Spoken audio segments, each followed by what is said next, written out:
Saya mau tanya, apa ada teriakan haleluya saat itu? Ada nggak? Yang ada teriakan takbir Allahu Akbar, kita usir dari para penjajah-penjajah kafir. Ya, salam Bapak Ibu yang dikasihi Tuhan, selamat datang dan selamat berjumpa lagi dengan saya di channel ini. Salam damai bagi kita semuanya dan Tuhan Yesus memberkati kita senantiasa. Amin.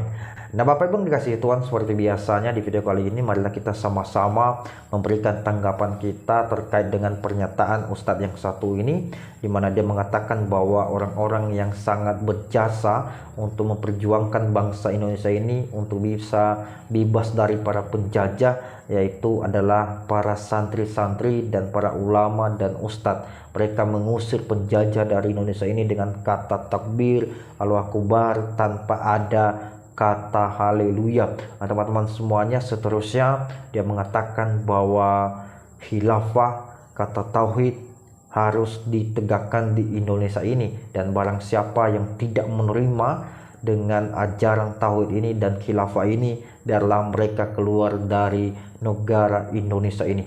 Nah, teman-teman semuanya, sebelumnya marilah kita saksikan dulu cuplikan video berikut ini.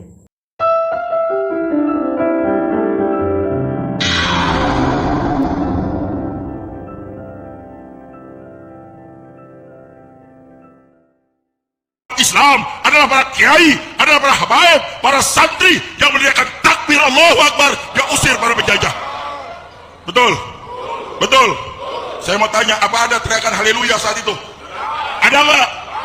Yang ada teriakan takbir Allahu Akbar, kita usir dari para penjajah-penjajah kafir. Maka dari itu, di kesempatan yang berbahagia ini, ayo kita kuatkan ukhuwah di antara kita, kuatkan persaudaraan di antara kita, kuatkan persatuan dan kesatuan kita. Untuk apa? Bagaimana kalimat tauhid khalifah ada di Indonesia saat ini, saudara. Khilafah harus bisa tumbuh dan negara kita. Kenapa? Khilafah dari Allah. Khilafah dari Allah yang memakai syariat Allah. Kalau mereka tidak setuju dengan itu, keluar dari bumi Allah Subhanahu wa taala. Kita butuh negara yang tadi sudah disampaikan para alim ulama kita. Sekarang siapapun yang memegang kekuasaan, hatta dia orang bego, bisa memecat orang pintar. Betul? Kalau kita sudah memegang kekuasaan, pemerintah ada di tangan kita, kita nggak bisa ngapa-ngapain, bisa memecat orang yang punya kepintaran, keahlian. Ini artinya apa? Kita butuh kekuasaan, kita harus raih dan harus rebut, saudara. Maka dari itu, di kesempatan yang berbahagia ini, ayo kita kuatkan ukhuwah di antara kita, kuatkan persaudaraan di antara kita, kuatkan persatuan dan kesatuan kita. Untuk apa? Bagaimana kalimat tauhid khalifah ada di Indonesia saat ini, saudara. Bapak Ibu yang dikasihi Tuhan, itulah tadi cuplikan videonya, dan seperti yang telah kita dengarkan bersama tadi, bahwa Pak Ustadz ini mengatakan di mana orang-orang yang sangat berjasa yang memperjuangkan bangsa Indonesia ini supaya bebas dari para penjajah pada saat itu adalah orang-orang muslim, dimulai dari para santri, para ulama dan para ustadz, dengan menggunakan kata takbir, kata Allahu Akbar, mereka mengusir para penjajah yang ada di Indonesia ini tanpa ada kata haleluya. Nah, kemudian teman-teman semuanya, dia menginginkan supaya ajaran tauhid itu atau ajaran khilafah ini bisa ditegakkan di Indonesia ini, dan katanya barang siapa yang tidak mau menerima dengan ajaran tauhid dan ajaran khilafah ini, biarlah mereka keluar dari bangsa Indonesia ini. Nah, teman-teman semuanya, secara pribadi saya mau katakan bahwa pernyataan dari Ustadz ini atau ceramah dari Ustadz ini sangat disayangkan sekali, karena seharusnya seorang pemuka agama itu bisa mempersatukan, tetapi malah ini memperkeruh suasana. Nah, teman-teman semuanya, kita tahu bahwa sejarah agama Kristen ini masuk ke Indonesia ini sekitar abad ke-17 Masehi, ya, 1700 Masehi, dan itu sudah ada sebelum Indonesia merdeka. Nah, teman-teman semuanya, pertanyaannya, lalu bagaimana dengan perjuangan-perjuangan orang-orang Kristen yang terlibat ya di dalamnya dalam memperjuangkan bangsa ini?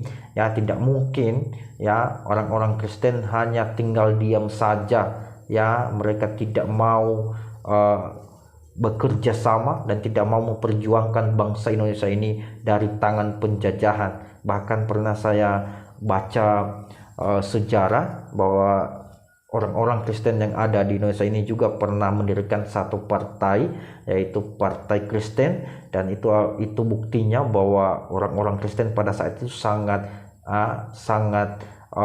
peduli dengan bangsa Indonesia ini, ya, karena saya katakan sudah jauh, ya, sebelum Indonesia merdeka, orang-orang Kristen itu sudah ada di Indonesia ini, dan bukan hanya orang-orang Indonesia saja, tetapi dari agama-agama yang lain, ya, mulai dari Hindu, Buddha, ya, Konghucu, dan semua, ya, elemen-elemen bangsa, masyarakat bangsa Indonesia bersama-sama bersatu untuk memperjuangkan bangsa Indonesia ini supaya merdeka, bebas dari penjajahan, ya, oleh bangsa-bangsa yang lain.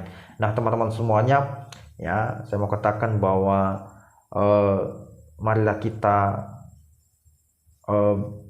mempersatukan bangsa Indonesia ini, ya, marilah kita membangun bangsa Indonesia ini dengan bersama-sama, dengan ide dan gagasan-gagasan yang kita miliki. Kalau seperti ini, saya rasa ini